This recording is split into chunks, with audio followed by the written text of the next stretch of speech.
네, 상대방을 끈질기게 괴롭히며 극한의 공포감을 주는 스토킹 범죄가 꾸준히 늘고 있습니다. 하지만 현행법상 스토킹은 명확한 기준도 없이 경범죄로 분류된 탓에 가해자에게는 범칙금 8만 원이 부과될 뿐입니다. 박희재 기자가 취재했습니다. 진주 방화살인 사건의 피해자 19살 최모 양은 사건 한 달여 전 이미 경찰에 도움을 요청했습니다. 이웃집 남성이 집 앞까지 쫓아와 위협을 일삼았기 때문입니다. 하지만 경찰은 스토킹 의심 행위에도 경고 조치를 하는데 그쳤고 참변으로 이어지는 일을 막지 못했습니다. 특히 이번 사건의 수사나 또 조치 과정에서 드러난 여러 가지 문제들을 이게 제도적 정책적으로 말씀하신 대로 그렇게 이루어지도록 최선을 다하겠습니다. 경찰은 뒤늦게 대책을 마련하겠다고 했지만 혼자 사는 여성들은 여전히 불안에 떨고 있습니다.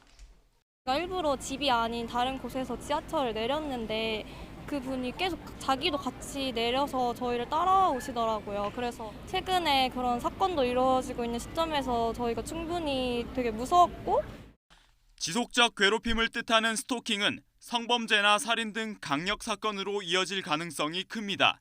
하지만 스토킹을 처벌할 수 있는 별도의 법안은 없습니다.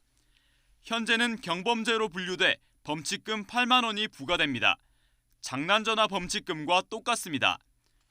솜방망이 처벌이라는 논란이 이어지는 사이 스토킹 범죄는 5년 만에 2배 가까이 늘었습니다. 오래전부터 스토킹을 엄하게 처벌해야 한다는 지적은 끊이지 않았습니다. 20대 국회만 봐도 관련 법안은 7건이나 발의됐습니다.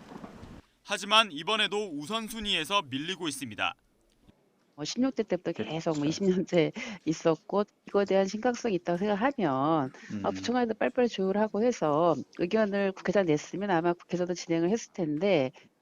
핵심 쟁점은 어떤 행위까지를 스토킹으로 볼 것인가입니다. 지난해 법무부는 의사에 반해 지속적으로 공포심을 유발하는 행위로 스토킹을 규정했습니다. 하지만 여성계는 피해자의 반대 의사 여부가 판단 근거로 작용해선 안 된다고 주장합니다.